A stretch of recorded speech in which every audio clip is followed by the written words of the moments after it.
everybody. I'm excited to be with you today, ready to go through some question and answer with you. I appreciate everyone that has provided me with some really great questions. I'm excited to be able to offer these to you each week and really appreciate hearing from you guys and letting me know kind of just what you'd like to talk about and some new things that you'd like to learn about. So there's a lot of buzz with sourdough bread. So I'm glad that we get to talk about it. I'm glad someone had this question. I think it's a great question. And I think there's a lot to talk about. I did print an article, and I am going to kind of go through some of the details of that article because I think there's some good things, and then I just think there's some things to consider. I don't really think that there's bad things per se. I just think there's some things that we want to take into consideration. So first thing I want to talk about is, just overall, if you are living a gluten-free lifestyle, that you need to understand that sourdough bread is not a gluten-free food. It will be a lower amount of gluten, but it is not a gluten-free food. So if you're truly trying to stay away from sourdough, if you're trying to stay away from gluten, if you are by all means sensitive to gluten or have an allergy to gluten, then you most definitely want to make sure that you're not having sourdough bread. So that's just something to consider. I do feel like throughout the years, I've had clients that have had the impression that the sourdough was gluten-free, but it's not. Okay, so a couple things that I want to kind of go through just from this article is potential risks with sourdough bread. First one would be contamination. So identifying that the starter that you're using never has any type of bubbles. It says it's possible that your sourdough starter is contaminated. If your sourdough starter has been contaminated, it never bubbles. It develops a green, pink, orange, or black patches, or it appears fuzzy. Throw away your sourdough starter if it's exhibiting any of these qualities. Again, that's that it never bubbles, develops a green, pink, or orange, or black patches, and appears fuzzy. Okay, now when we go back to that gluten-free aspect of it says while sourdough bread is usually lower in gluten, it is not gluten-free. People with a gluten intolerance may find that sourdough is easier to digest, but people with celiac disease will still likely experience symptoms if they eat sourdough bread. If you have a gluten intolerance or celiac disease, consult with your physician before eating sourdough bread. And so I'm just going to tell you as a functional nutrition coach and practitioner that I would not suggest sourdough bread if you have a gluten intolerance or if you have a gluten allergy. I don't think that you're going to feel good on it, and I do think that you're going to prompt your immune system to have an issue. Now, another thing to take into consideration is if you have an autoimmune condition. And if you have an autoimmune condition, then gluten is something that you're going to be sensitive to. It's going to prompt your immune system to react. And the one thing that doesn't, I personally feel, get talked about enough is cross-reactive foods for gluten. And so there are foods that are actually cross-reactive for gluten. So what that means is that when you eat these foods, your body sees them as a similar amino acid profile as gluten. And so it can have the same exact reaction when you have these foods as if you're having gluten. So ideally, what you want to do is avoid the cross-reactive foods as well. So the grains, all of our grains, basically can be cross-reactive for gluten. So wheat or oats or barley or, most of our grains are going to be cross-reactive. So when you're someone with an autoimmune condition, you really want to be cautious with grains. You want to be cautious with the amount of grains that you're consuming because it's very possible that it could be prompting your immune system to react. Now, there are some better choices than others. There are some choices that the body maybe doesn't have a negative response to. The other thing to consider if you're autoimmune, and then just people in general, is that a lot of our grains are sprayed with glyphosate.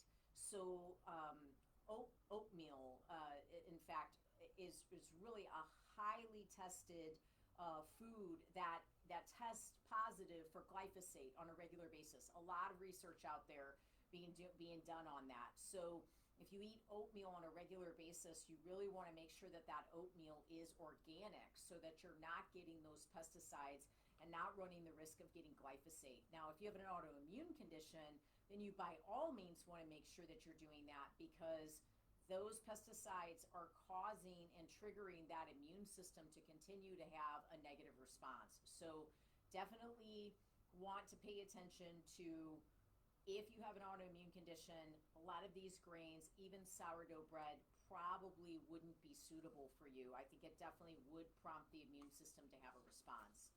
Okay, now positives of sourdough bread. This is what I would see as being the positive if you're going to choose a bread that you're going to eat, and sourdough being one of them.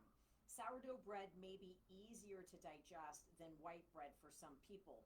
According to some studies, sourdough bread acts as a prebiotic, which means that the fiber in the bread helps to feed the good bacteria in your intestines. These bacteria are important for maintaining a stable, healthy digestive system. Sourdough is also lower in gluten, which we talked about, than other forms of bread, and it appears that the acid in the bread degrades gluten. As a result, people with gluten intolerances may find that the sourdough is just not causing them quite as serious of a response. So, okay, so when we're talking about the prebiotic, when would that be a negative? So yes, maybe that would be the positive of sourdough bread, is that it actually acts as a prebiotic. But the problem is when can that be a negative? If a person has an abundance of bacteria, maybe they're dealing with small intestinal bacteria overgrowth, that would be an issue, because that prebiotic could actually feed that bacteria. If a person is dealing with candida or yeast overgrowth, maybe just excess fungus in their gut, that could actually feed that and cause that to grow. Really, anything that converts to sugar in the body can feed bacteria, can feed fungus, can feed yeast. So you want to be cautious with that. But a positive of sourdough bread is that it would be considered a prebiotic, so it should be easier for a person to digest. Now, it is more stable on blood sugar, okay, versus eating white bread, because the bacteria that helps to form sourdough can have a unique impact on, on our body. So it can be slower to convert to sugar. So out of all the breads that you can have, it likely would be the slower to convert to sugar, maybe not causing quite as much of a blood sugar spike. But the average slice of sourdough bread is still 38 grams of carbohydrates. Okay, so 38 grams of carbohydrates, I just want you to think about that. If that's just one of the carbohydrates that you're consuming. So if, let's just say that you have, a plate full of vegetables, or you're having some fruit with that, or, maybe you're having some potato chips or some French fries with it, you're going to be consuming a considerable amount of carbohydrates for that one meal. So let's really think about that. Like, do we want to consume 70 grams of carbohydrates for one meal? We might be wanting to consume 125 carbohydrates in a day. So if we're consuming 36 grams of carbohydrates for one slice of bread, and what if you had 2 slices of the bread? And then you had a little bit of fruit with it. You would be consuming 100 grams of carbs in that meal. Now, are you that active?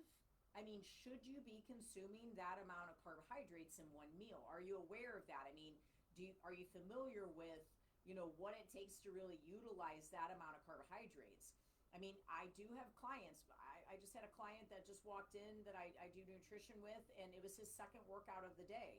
He was here at 5 a.m. training with his trainer, He was here at 3 p.m. training with this trainer, and that's legit. He was genuinely doing that. He also has done 40 minutes of cardio today. He probably can get away with a piece of sourdough. He can probably get away with 2 pieces of sourdough, especially if they correspond with his workout. But not everybody's working out at that level.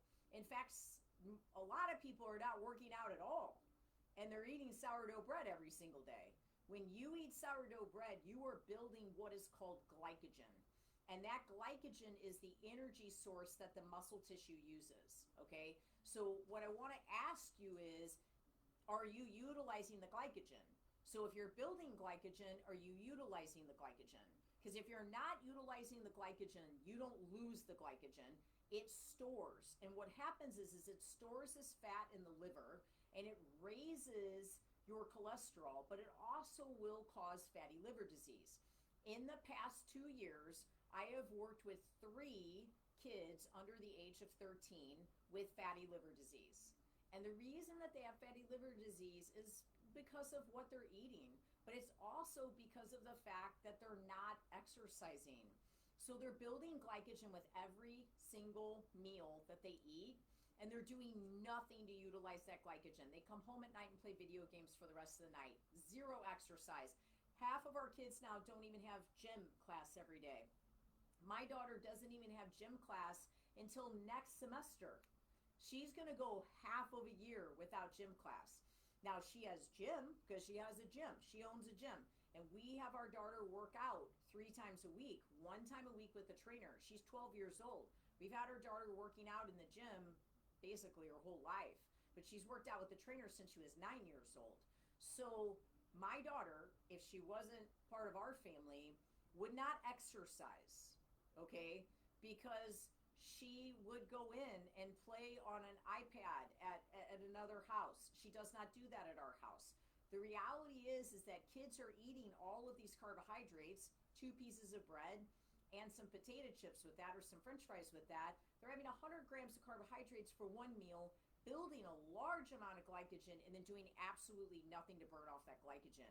If you're eating this sourdough bread and you're having that level of carbohydrates, are you doing anything to utilize it? Because you are going to raise your cholesterol. And when it comes to cholesterol and fatty liver disease, I am far more concerned about a person's carbohydrate intake than I am concerned about their fat intake. Now, I definitely don't want them having damaging fats or pro-inflammatory fats, but the biggest impact you can make on fatty liver disease and on cholesterol is by managing your carbohydrates. So I don't know, I kind of feel like I could talk about this for the rest of the day, but it's definitely important if you're going to start eating sourdough.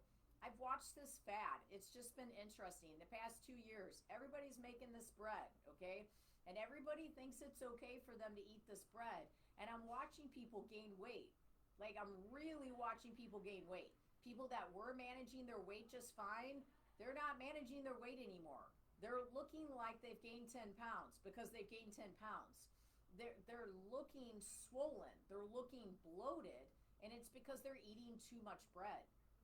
All right, so you just got to think about that.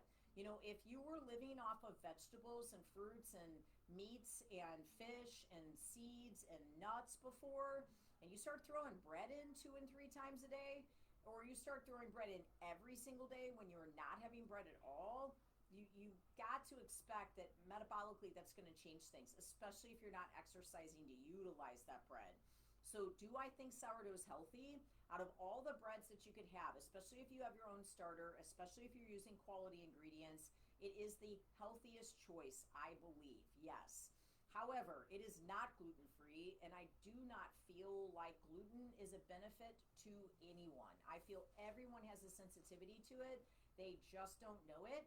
And yes, you may not be seeing skin issues. You may not actually visually see something.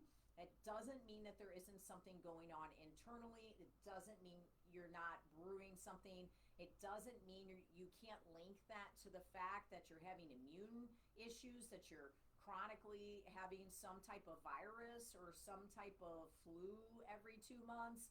There's a lot of symptoms that we could factor back and relate them to gluten, just so you know. Okay, so that's first question. Second question is all about dark chocolate. So I get a lot of questions about dark chocolate, and it's sort of like this expectation that a person should be able to consume dark chocolate every day. I don't know when it came in. I don't know where it came in. I don't know why people think it's actually like something that someone should be allowed to have every single day.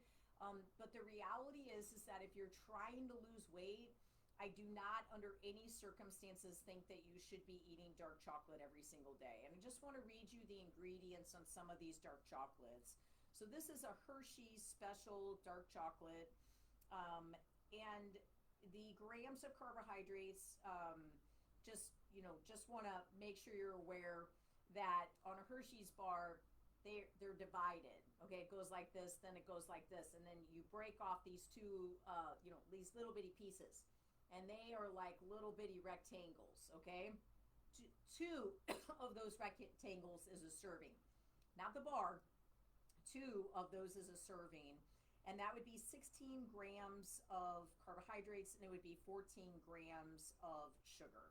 Okay, and so our ingredients are sugar, chocolate, cocoa butter, lactose, milk fat, soy lecithin, PGBR, emulsifier, vanilla, and artificial flavors, and milk. So you're getting sugar in this. So if you're having that dark chocolate, you're prompting your body to have a pro-inflammatory response every time you eat it because you're having sugar. No matter what, every time you consume sugar, you are creating an inflammatory response in your body. So I'm just telling you, there's no way around it. I didn't make the rule for that. You are 100% creating inflammation in your body if you're consuming sugar every day. If you're not losing weight, if your body's staying in pain, if you chronically feel fatigued, if you are on a very regular basis feel like you are bloated and you just can't seem to get your weight to move, if you're having sugar every day, that's your number one issue, is that you're prompting a pro-inflammatory response in your body every single day. Okay, this is chocolate extra strong. Let's see. This is, let's see. Let's do one I think that is, well, this is kind of a popular brand. It's Choco Love Extra Strong Dark Chocolate Bars. It's 77% cocoa. And it is, let's see,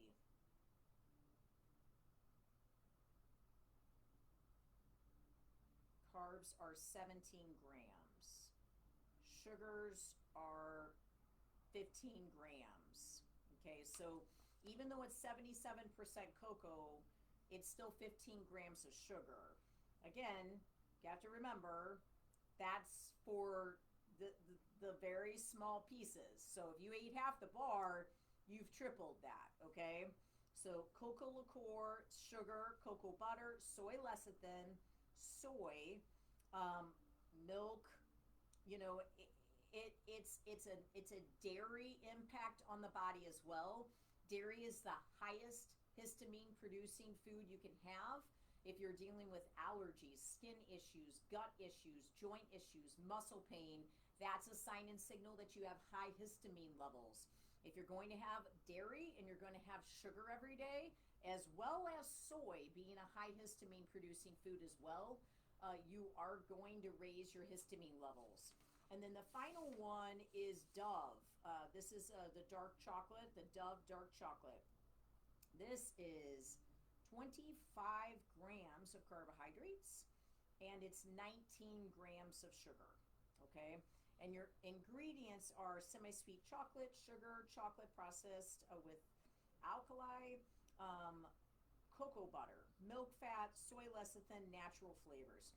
Soy lecithin, just go out to Google and type in dangers of soy lecithin, and just learn why it's dangerous to have. It's not something you want to have on a regular basis. All of these are built with that. Now, there is the brand HU, and they use coconut sugar. Is that better? Still sugar, it's just sugar from a coconut. Okay, now it probably doesn't have the soy lecithin. It also doesn't have dairy in it. Okay, so you could get a dairy-free option, but you're still having sugar. So you're still prompting the body. Now, if this is a treat, if this is something you're going to have as a dessert, and this is something that you have once a month, twice a month on a special occasion, makes sense. That's definitely your healthier option for the hue. But if you're having it every single day, you're still having coconut sugar every single day. If you're trying to lose weight, if you're trying to manage blood sugar, if you're trying to manage small intestinal bacteria overgrowth, yeast overgrowth, you want to not be consuming sugar on a daily basis. You will not get better. You will not improve with those things, and you will continue to prompt inflammation in your body. Okay, final question was, why am I not able to eat clean 100% of the time? I guess my first question for you is, why do you feel like you need to eat clean 100% of the time? Do you have a health issue? Do you have an autoimmune condition? Do you have MS? Do you have lupus? Do you have Hashimoto's disease? Do you have rheumatoid arthritis? Makes sense why you would feel like you need to eat clean 100% of the time. Because if you're not, you are definitely going to be having continuous immune responses. When you have any of those issues, 1 tablespoon of Parmesan cheese can cause a histamine response that can last for up to 2 weeks. 1 piece of bread, a couple bites of gluten can cause a histamine response that can last for up to 2 weeks. Corn, soy, shellfish, pork, beans, peanuts, alcohol, sugar, all of those are high histamine producing foods. So if you have any of those diseases, I understand why you want to eat clean 100% of the time. Makes sense. Now, if you don't have those diseases, then I ask you, why are you concerned with eating clean 100% of the time?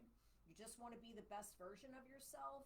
You just want to make sure that you can be the healthiest version possible? I applaud you for that. You're a champion if you're trying to strive for that.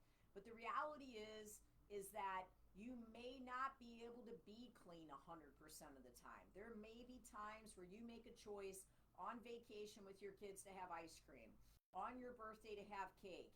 It's okay to do that as long as you're not having dramatic health situations because you're doing that.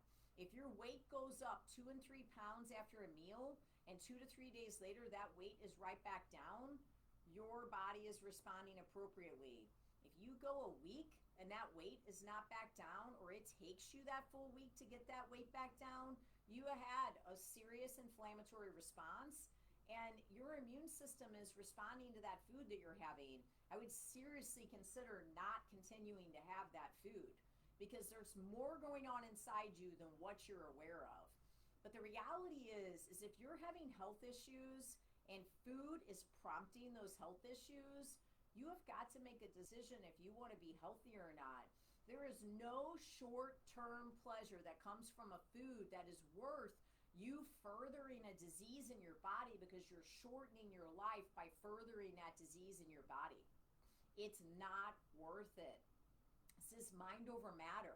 You need some courses in discipline. You need some courses in mental toughness. You need coaching. You need someone holding you accountable. You need someone that is really trying to help you to learn how to create patterns in your day, habits in your life, that you're not constantly seeking after food for pleasure because you're trying to fill some sort of gap with that food, and maybe that gap needs to be filled with faith. Maybe that gap needs to be filled with exercise. Maybe it needs to be filled with relationships. It probably doesn't need to be filled with food. Again, if it's your birthday, if it's Christmas, if it's Thanksgiving, if it's Easter, if it's, your husband or your spouse's, special occasion that they're, including you in and they've made or done something special for you, have at it. Do what you need to do. But if it's causing you health issues, you really need to take that into consideration. Longevity comes from clean eating. And there is no reason why your clean food has to taste terrible. There's just absolutely no reason. I have 6 cookbooks for that reason. I've been doing nutrition for 25 years. I can tell you that your food does not have to taste bland and boring. It can taste amazing.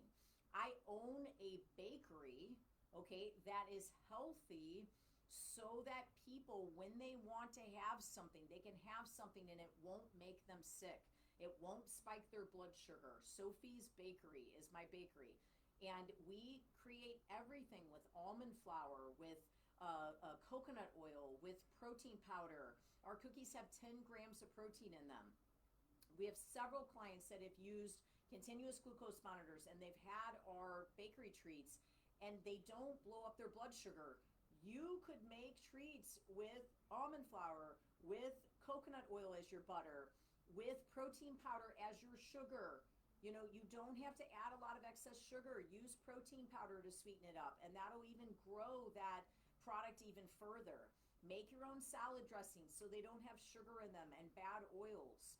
You know, make your own sauces so they don't have sugar and bad oils in them. There's so many options, guys, and you really don't have to be in a position to where you're setting yourself up to have a layer of ingredients that end up prompting your body to have a response for an entire week, or you lose an entire week on your weight loss journey just because of one meal that maybe wasn't even that great, that you don't enjoy that much. If you're struggling with clean eating, you're struggling with a pattern of never being able to stay consistent, consider hiring someone to assist you with that. But a lot of times what we're doing is we're setting ourselves up for failure because we're trying to create balance, but yet we're eating foods that create imbalance in our body. There are certain foods that are set up to make you addicted to them. They are addicted. They are addictive. They have addictive properties in them. Gluten, sugar, dairy, they all have an opiate style response to the brain. So if you're trying to create this balance, or you're following an influencer, or you've got a coach and that coach is telling you you don't have to restrict, you'll still lose weight without restricting, you can be healthy without restricting, they're lying to you. Because if you eat sugar every day, if you eat gluten every week, if you eat dairy every week, if you eat sugar every week, you're prompting your body to have that opiate in your brain, to have that opiate style response. It is going to be very difficult to fight those cravings the next day and to stay away from those foods the next day. So you're trying to balance yourself with foods that create imbalance. Find a formula to create a meal that is clean eating, it's healthy eating, and it really will keep you balanced. That's balance, okay? Having a bunch of bad food and calling that balance because you get to have bad things, it's actually an imbalance. That's actually, to me, in my opinion, what an eating disorder is, because you have those bad foods and then you lose control. You don't have control over those foods anymore. When you're no longer in control, that's an imbalance, and those are foods that are not giving you a healthy balance. When you can eat something and you can feel sustained and it can give you a quality day for the rest of the day and not a sugar dump and not a headache and not a desire for more sugar thereafter, now you're creating balance. That's true healthy balance. I pray today that you go that route. In Jesus' name, I pray right now that anyone that is bound up by sugar will have that broken. I pray that that will be loose from your body, that you will be in control of your eating and your life will be changed by it. God bless you guys. Thank you so much for listening. Thank you to everyone that supports Integrity Training Systems and Sophie's Bakery. When you support a small business instead of a big, large corporate conglomerate, you support a family. You're supporting my family. You're supporting all my trainers' families. When you come here, instead of a big box gym, you support my family. And I couldn't be more thankful. 10 years of keeping our doors open because of people like you. God bless you all. Thank you so much. We love you.